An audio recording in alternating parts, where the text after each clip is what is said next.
Price Lord. 1 பேதுரு 2ஆம் அதிகாரம் 24வது வசனம். நாம் பாவங்களுக்கு செத்து நீதிக்கு பிழைத்திருக்கும்படிக்கு அவர் தாமே தமது சரீரத்திலே நம்முடைய பாவங்களை சிலுவையின் மேல் சுமந்தார், அவருடைய தழும்புகளால் குணமானீர்கள் என்று எழுதப்பட்டிருக்கிறது. ஆண்டவராக இயேசு முழு உலகத்தின் பாவத்தையும் தன்மேல் அவர் ஏற்றுக்கொண்டவராய் சிலுவையிலே தன்னை அவர் அடிப்பதற்கு ஒப்பு கொடுத்தார். இந்த சிலுவையின் அளவு எவ்வளவு அப்படின்னு சொல்லி நம்ம பார்க்கும் பொழுது சுமார் 7 to 15 அடி உயரம் இருக்கும் என்று சொல்லப்பட்டிருக்கிறது. அதனுடைய எடை சுமார் 150 கிலோ இருக்கும் என்றும் சொல்லப்பட்டிருக்கிறது. அதே போல் ஆண்டவராக இயேசு கிறிஸ்துவுக்கு கைகளிலும் கால்களிலும் ஆணிகள் அறைந்தாங்க. அந்த ஆணியின் நீளம் எவ்வளோ அப்படின்னு சொன்னால் 8 அங்குலம், அகலம் 3/4 அங்குலம் என்று சொல்லப்பட்டிருக்கிறது.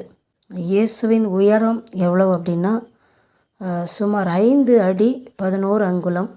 அவருடைய எடை எவ்வளவு அப்படின்னு சொல்லும் பொழுது 85 கிலோ, சுமார் 85 கிலோ அப்படின்னு சொல்லப்பட்டுகிறது.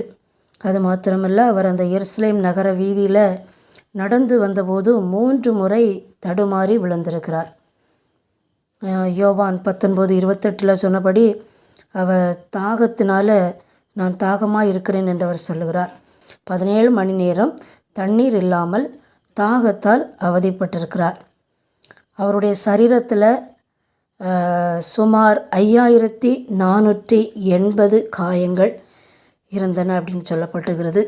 அது மாத்திரமல்ல, யோவான் எழுதின சுவிசேஷம் 19ஆம் அதிகாரம் 1வது வசனத்தில் அப்பொழுது பிலாத்து இயேசுவை பிடித்து வாரினால் அடிப்பித்தான் என்று எழுதப்பட்டுகிறது. முதுகில் 150க்கும் அதிகமான ஆழமான காயங்கள் இருந்ததாக சொல்லப்படுகிறது.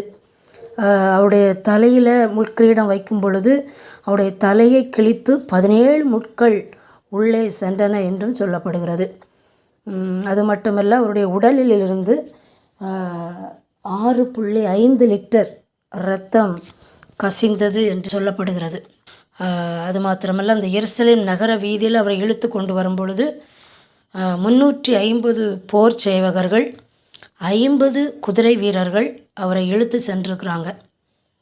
இப்படியாக இயேசப்பா நமக்காக பல பாடுகளை பட்டு கடைசியாக அவர் சொல்லும் பொழுது, பிதாவே உம்முடைய கைகளில் என் ஆவியை ஒப்புவிக்கிறேன் என்று சொல்லி அவர் மரித்து போனார்.